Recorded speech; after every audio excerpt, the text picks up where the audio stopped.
Hello बच्चों, so last class में हम लोगों ने जैसे डिस्कस किया था क्वांटम नंबर्स, उसके साथ साथ हम लोगों ने क्वांटम नंबर्स के जेई मेन और एडवांस के क्वेश्चंस भी किए थे। तो आज की क्लास में हम लोग एक नया टॉपिक लेके आए हैं और इस टॉपिक का नाम है aufbau principle. Now aufbau principle कहाँ यूज़ होता है और इसका क्या इंपॉर्टेंस है, ये हम लोग आज की क्लास में देखेंगे और इसके साथ साथ हम कुछ क्वेश्चंस भी इस अबाउ प्रिंसिपल से रिलेटेड करेंगे। तो बिना किसी देरी के शुरू करते हैं आज का वीडियो। Let's begin. ओके, तो सबसे पहले बात आती है कि जो अबाउ प्रिंसिपल है वो किस सिस्टम के लिए काम आता है बच्चों। ठीक है, तो सबसे पहला क्वेश्चन यही था।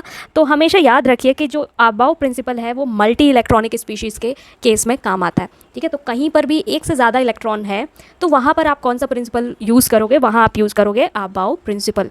ठीक है, और ये हमें क्या बताता है बच्चों, ये हमें इलेक्ट्रॉन फिलिंग ऑर्डर बताता है। ठीक है, यानी इलेक्ट्रॉन को कैसे फिल करते हैं मल्टी इलेक्ट्रॉनिक स्पीसीज़ में, ये कौन बताता है हमें, अबाउ प्रिंसिपल। अभी सेकेंड क्वेश्चन आता है कि इसका बेस क्या है, यानी ये जो पर्टिकुलर प्रिंसिपल है ये किस बात पे बेस, किस चीज़ पे बेस है इसका।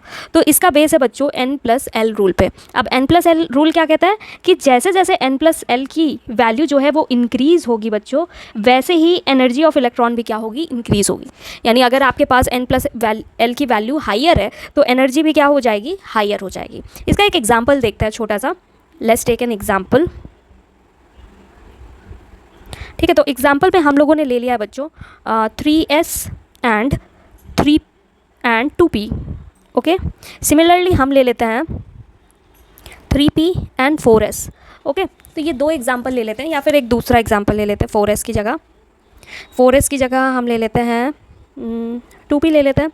ठीक है, अब यहाँ आप देखिएगा, सॉल्व करते हैं तो यहाँ पर n की वैल्यू कितनी दिख रही है हमें, 3, और l की वैल्यू कितनी दिख रही है, 0। इसी तरह यहाँ पर n की वैल्यू कितनी है, 2, और यहाँ पर p की वैल्यू कितनी है बच्चों, 1। अब यहाँ पर देखिए n+l की वैल्यू कितनी आ रही है, 3 आ रही है, और यहाँ पर देखो 2 + 1 कितना होता है, 3। अब देखिए एक आप लोगों को बात में बताना भूल गई कि अगर n+l की वैल्यू सेम आ जाती है, इन्हीं दो इलेक्ट्रॉन के लिए इन्हीं दो ऑर्बिटल के लिए अगर n+l की वैल्यू सेम आ जाती है, तब हम क्या करते हैं, तो तब हम क्या करते हैं बच्चों, तब हम if n+l value is same, तब हमें क्या करना होता है, then E will be directly proportional to n। ठीक है, तो हम तब किसको प्रेफरेंस देंगे, n की वैल्यू को प्रेफरेंस देंगे, यानी जिसके लिए भी n की वैल्यू ज़्यादा होगी उसी ऑर्बिटल के लिए एनर्जी भी क्या होगी, हायर होगी। तो यहाँ पर 3s की एनर्जी जो होगी वो हायर होगी किसके कंपेयर में, 2p के कंपेयर में। I hope you got it. ठीक है, तो हम लोग ये रूल समझ गए। एक और क्वेश्चन जो हमें दिया हुआ है 3p, so n will be equal to 3 and l is equal to 1। Similarly n is equal to 2, l is equal to 1। Now यहाँ पर 4 आ रहा है, यहाँ पर 3 आ रहा है। इट मीन्स जो 3p है उसकी वैल्यू क्या हो, उसकी एनर्जी की वैल्यू क्या होगी बच्चों, हायर होगी in compare to 2p। Okay, तो यहाँ से हमें n+l रूल बहुत अच्छे से क्लियर हो गया है। अब हम लोग आगे चलते हैं। तो अब आते हैं अबाउ रूल पे। तो अबाउ रूल कई बार बच्चों को ड्रॉ करने में भी प्रॉब्लम आती है, तो ड्रॉ करने का एक बहुत आसान तरीका है। आप सबसे पहले 1s, आप s लिखिए, 1s 2s 3s 4s 5s 6s और 7s, ऐसे लिख लीजिए आप। फिर सिमिलरली आप क्या करोगे, 2s के जस्ट थोड़ा स्पेस देके आप क्या लिखोगे, 2p 3p 4p 5p, और फिर आपको क्या करना है, 6p लिख लेना है। यानी नीचे से आपको एक नंबर कम करना है, ऊपर से भी एक कम करना है। फिर आप क्या करोगे, 3d लिखोगे, है ना, 3d आपने लिखा, 4d लिखा, और क्या लिखा, 5d। फिर आप क्या करोगे, फिर आप लिखोगे 4f और 5f। अब ये लिखने के बाद जो आपकी एनर्जी होगी वो सबसे पहले इलेक्ट्रॉन कहाँ जाएगा बच्चों, 1s में, फिर कहाँ जाएगा 2s में, फिर 2s के बाद 2p, 2p के बाद 3s, 3s के बाद 3p, फिर उसके बाद 4s। सिमिलरली फिर जाएगा 3d 4p 5s, फिर जाएगा 4d 5p 6s, फिर जाएगा 4f 5d 6p 7s, and lastly किस में चले जाएगा बच्चों, 5f में। अब इसके आगे भी बन सकता है पर मैंने उसे बनाया नहीं है क्योंकि उसका कोई नीड नहीं है हमें। ठीक है, तो जो अबाउ रूल है वो अबाउ प्रिंसिपल है वो उसका स्टेटमेंट क्या है, जो कि अभी हमने लिखा भी नहीं है। अबाउ प्रिंसिपल स्टेटमेंट जो है, ये स्टेटमेंट क्या कहता है बच्चों, electron filling happen in increasing order of energy. ठीक है। तो बेसिकली इलेक्ट्रॉन जो होता है बच्चों, वो सबसे पहले लोएस्ट एनर्जी में फिल होता है, लोएस्ट एनर्जी वाली ऑर्बिटल में फिल होता है, फिर उसके बाद उससे higher than higher than higher than higher.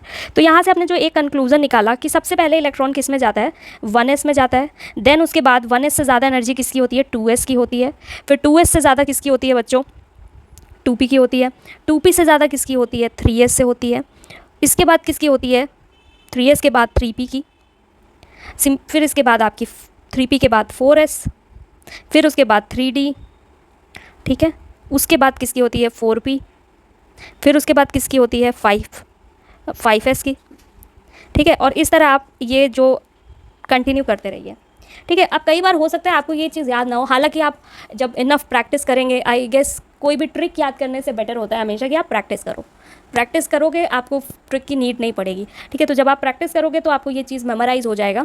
उसके साथ साथ इसका एक और तरीका ये है कि अगर आप कभी भी भूल रहे हो, यूजुअली आप दो ऑर्बिटल के बीच में कन्फ्यूज़ होगे, तो अगर आप दो ऑर्बिटल के बीच में कन्फ्यूज़ हो तो आप उनके लिए n+l रूल फॉलो कर लीजिए। जब आप n+l रूल फॉलो करेंगे तो आपको पता चल जाएगा कि किस ऑर्बिटल की एनर्जी ज़्यादा है और किसकी कम है। अब देखो ये जो मैंने ऑर्डर आपको लिखवाया है ना, ये किसका ऑर्डर है बेटा, फिलिंग ऑर्डर है, ठीक है। यानी इलेक्ट्रॉन जब फिल हो रहा है तो वो इस ऑर्डर में फिल होगा, ठीक है। लेकिन कई बार जो होता है, और ये किसके लिए है बच्चों, इंपॉर्टेंट पॉइंट ये भी है कि ये मल्टी इलेक्ट्रॉन सिस्टम के लिए है, ठीक है। तो मल्टी इलेक्ट्रॉनिक सिस्टम के लिए है, ठीक है, यानी जहाँ पर एक से ज़्यादा इलेक्ट्रॉन एग्जिस्ट कर रहा है। अगर हमारे पास सिंगल इलेक्ट्रॉन सिस्टम आ जाए तब हम क्या करेंगे, ठीक है, सिंगल इलेक्ट्रॉन सिस्टम। तो सिंगल इलेक्ट्रॉन सिस्टम में जो L की वैल्यू होती है बेटा वो होती है 0, ठीक है। For single electron system L की वैल्यू क्या होती है, 0 होती है।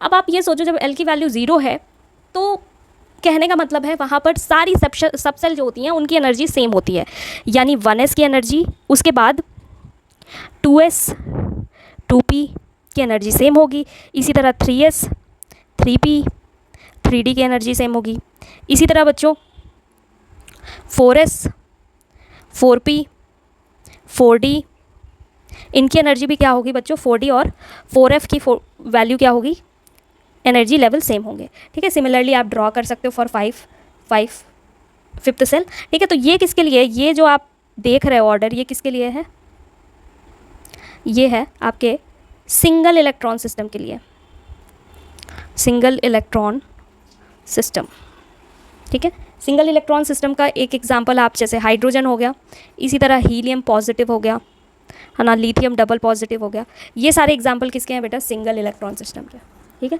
अब हम लोग कुछ क्वेश्चन करते हैं। सबसे पहले जो इलेक्ट्रॉन फिल करने का प्रोसेस है वो देखते हैं कैसे फिल करते हैं। तो कोई भी एक एग्जांपल ले लेते हैं। सपोज़ मैंने यहाँ पे लिया है manganese. Now we all know manganese के लिए 25 होता है। तो सबसे पहले 1s, अब मैंने ऑलरेडी बताया कि 1s में कितने इलेक्ट्रॉन, 1s में कितनी ऑर्बिटल होती है, एक होती है, एक ऑर्बिटल में 2 इलेक्ट्रॉन भर सकते हैं, इसीलिए 1s2 लिखा है। इसके बाद आता है 2s 2, फिर कितना हो जाएगा 2p 6, फिर क्या हो जाएगा 3s 2, फिर क्या हो जाएगा 3p 6। अब इसके बाद 3p 6 के बाद इलेक्ट्रॉन जाता है 4s में, तो 4s 2, इसके बाद क्या आता है बच्चों 3d 5। काउंट करते हैं इलेक्ट्रॉन। ये देखिए बच्चों, ये आपका 2 8 10 10 और आपका 10 और 8 18 18 2 20 20 5 25, तो ये आपके 25 इलेक्ट्रॉन फिल हो गए। अब देखिए जब भी आपको एक इम्पॉर्टेंट पॉइंट यहाँ पर मुझे लिखवाना था, इसीलिए मैंने एग्जांपल भी लिया है। इम्पॉर्टेंट पॉइंट क्या आता है यहाँ पर कि जब भी हमें इलेक्ट्रॉन रिमूव करना होगा, अगर आपको इलेक्ट्रॉन रिमूव करना है तो इलेक्ट्रॉन रिमूव करते टाइम क्या होता है बच्चों, जैसे ही 4s एंड 3d इनके बीच का जो एनर्जी गैप होता है ना बच्चों, ये कम होता है, एनर्जी गैप इज़ लेस, ठीक है, ठीक है, कम होता है एनर्जी गैप, यानी 4s का कम तो होता है पर 3d से बहुत ज़्यादा कम नहीं होता है। तो जैसे ही आप इलेक्ट्रॉन फिल करते हो तो जो 4s की एनर्जी होती है वो ज़्यादा हो जाती है, किससे, 3d से, ठीक है। तो जब आप इलेक्ट्रॉन रिमूव करोगे तो आप किस ऑर्बिटल से रिमूव करोगे, orbital which have higher energy, ठीक है। तो यानी आपको इलेक्ट्रॉन फिल करते टाइम तो ये ध्यान रखना है कि आप एनर्जी वहाँ पर 4s की क्या होती है, कम होती है 3d से, इसीलिए 4s में पहले इलेक्ट्रॉन फिल होता है। लेकिन एज ऑर्बिटल आर फिल्ड, जब ऑर्बिटल फिल हो जाती हैं तो 4s की एनर्जी जो होती है वो 3d से ज़्यादा हो जाती है। और जब इलेक्ट्रॉन एनर्जी ज़्यादा हो जाती है तो अगर आपको इलेक्ट्रॉन निकालना है तो आप किस ऑर्बिटल से निकालोगे, 4s से। आप उस ऑर्बिटल से इलेक्ट्रॉन पहले निकालते हो जिसकी एनर्जी क्या होती है, ज़्यादा होती है। ठीक है, तो आई होप आप लोगों को ये समझ में आ गया होगा। और इसके बाद मैं एक क्वेश्चन करवाऊँगी आपको, और उसके बाद ओके तो अब हम ये क्वेश्चन देखेंगे। देखने में ये क्वेश्चन बहुत आसान लग सकता है, पर इसमें भी बच्चे गलतियाँ करते हैं। ठीक है, ऐसा क्वेश्चन हो सकता है जेईई मेन में आ जाए, आपको बहुत ईजी लगे और आप एक सिली मिस्टेक करके आ जाओ, फिर आपको रिग्रेट भी होंगे कि मैंने ऐसी मिस्टेक क्यों की। तो ऐसी मिस्टेक अगर आप नहीं करना चाहते हो तो ध्यान से देखिए ये क्वेश्चन कैसे करते हैं। सबसे पहले इस क्वेश्चन में पूछा है number of orbitals present in third excited state of helium positive and helium. ठीक है, तो सबसे पहले हीलियम पॉजिटिव की बात करते हैं बच्चों। तो जो हीलियम पॉजिटिव है उसकी थर्ड एक्साइटेड स्टेट क्या होगी, तो ये जानने के लिए हमें ये पता होना चाहिए कि यहाँ पर कौन कौन से और किन ऑर्बिटल की एनर्जी ज़्यादा है, किन की कम है ना, ये हमें पता होना चाहिए। अब ये पता होने के लिए हमें ये भी पता होना चाहिए कि यहाँ पर अबाउ प्रिंसिपल वर्क करेगा कि नहीं करेगा, है ना। अब मैंने आपको बताया about principle multi electronic system के लिए काम करता है। तो देखते हैं ये सिंगल इलेक्ट्रॉन सिस्टम है या मल्टी। तो हीलियम में 2 इलेक्ट्रॉन होते हैं, एक इलेक्ट्रॉन रिमूव हो गया तो कितने इलेक्ट्रॉन है इसमें, ये है 1 इलेक्ट्रॉन सिस्टम बच्चों। ठीक है, और मैंने बताया था कि 1 इलेक्ट्रॉन सिस्टम में क्या होता है, 1 इलेक्ट्रॉन सिस्टम जो होते हैं काफ़ी स्पेशल होते हैं। उनमें क्या होता है, उनमें सेम, अब जैसे कि हीलियम में इलेक्ट्रॉन कहाँ होगा बच्चों, 1s में होगा। उसके बाद क्या आता है 2s और 2p की एनर्जी सेम होगी, है ना। 2s और 2p की एनर्जी क्या होगी, सेम होगी। इसके बाद क्या आएगा 3s 3p और 3d। यहाँ पर आप ऑर्बिटल पूरी तरीके से भी ड्रॉ कर सकते हो। ठीक है, तो ये आपका हो गया 3s और 3p भी ड्रॉ करना है ना, 1 मिनट।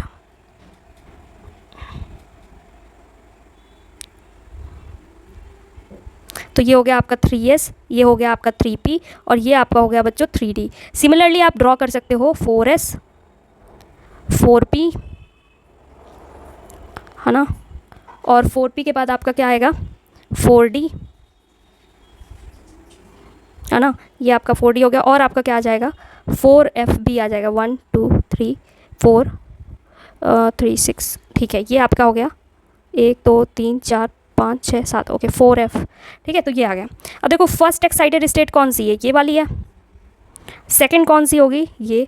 और थर्ड कौन सी होगी, ये वाली, है ना। तो ये हमारी क्या है, थर्ड एक्साइटेड स्टेट है।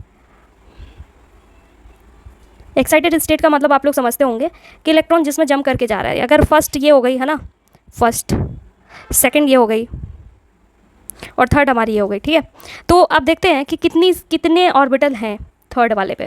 ठीक है, तो काउंट करो आप। एस में एक होते हैं 1 3 5 और 7 एंड 5 12 12 3 15 15 एंड 16 ऑर्बिटल आते हैं। ठीक है, तो 16 ऑर्बिटल्स हो जाएंगे। ठीक है, 1, ठीक है, समझ गए। अब हम लोगों को निकालना है हीलियम के लिए। ठीक है, तो हीलियम के लिए भी निकाल के देखते हैं जल्दी से। तो हीलियम के लिए निकालोगे तो बेटा ये कौन सा है, ये एक मल्टी इलेक्ट्रॉनिक सिस्टम है, मल्टी इलेक्ट्रॉनिक सिस्टम, है ना। तो यहाँ कौन सा रूल फॉलो होगा, अबाउ रूल फॉलो होगा। तो इसमें सबसे ज़्यादा एनर्जी, सबसे कम एनर्जी 1s की है, फिर उसके बाद किसकी है 2s की है, फिर किसकी होगी बच्चों 2p की होगी, उसके बाद किसकी होगी 3s की होगी। अब देखो इसमें कितनी ऑर्बिटल आपको देखने को मिल रहे हैं बताओ, एक ही दिख रही है ना। ये आपकी हो गई थर्ड एक्साइटेड स्टेट। तो यानी कि जो आपका हीलियम है उसमें कितने ऑर्बिटल हो जाएंगे थर्ड एक्साइटेड स्टेट में, 1 ऑर्बिटल। ठीक है, 1 ऑर्बिटल किसके लिए था, हीलियम के लिए। और हीलियम पॉजिटिव के लिए कितना था 16। समझ गए। तो आई होप आज के वीडियो में आप लोगों ने कुछ सीखा होगा, आपको मज़ा आया होगा। चैनल को लाइक सब्सक्राइब और शेयर करना ना भूलें, और इसी तरह के यूज़फुल वीडियोस के लिए आप बेल आइकन को भी दबा सकते हैं। अब देखिए मैं एक बार रिवीजन करवा देती हूँ। तो आज की क्लास में हम लोगों ने डिस्कस किया है अबाउ प्रिंसिपल, ठीक है। और अबाउ प्रिंसिपल क्या है, इलेक्ट्रॉन फिलिंग ऑर्डर है फॉर मल्टी इलेक्ट्रॉनिक सिस्टम। अब ये किस पे बेस है बच्चों, ये n+l रूल पे बेस है। यहाँ पे n+l की वैल्यू जैसे जैसे इंक्रीज होती है एनर्जी ऑफ इलेक्ट्रॉन भी क्या होती है, इंक्रीज होती है। एक एग्जाम्पल हमने देखा n+l की वैल्यू जब सेम हो तो आपको किसकी वैल्यू को प्रेफरेंस देनी है, n की वैल्यू को। इसके बाद हम लोगों ने सीखा कि कैसे ये पर्टिकुलर जो डायग्राम होता है अबाउ का वो कैसे ड्रॉ करते हैं। और अबाउ प्रिंसिपल हमें इलेक्ट्रॉन फिलिंग के बारे में बताता है कि ये इंक्रीजिंग ऑर्डर में होता है, ठीक है। और ये किसके लिए वर्क करता है, मल्टी इलेक्ट्रॉनिक सिस्टम के लिए। सिंगल इलेक्ट्रॉनिक सिस्टम के लिए किसी भी सेल में जो जितनी भी सब सेल प्रेजेंट होती हैं उन सब की एनर्जी क्या होती है, सेम होती है। याद कर लीजिए, सिंगल इलेक्ट्रॉन के लिए एक ही सेल में प्रेजेंट जितनी भी सब सेल होती है उनकी एनर्जी क्या होती है, सेम होती है, ठीक है। एक क्वेश्चन किया और इसी के साथ thank you everyone for watching my video. We will meet in next video.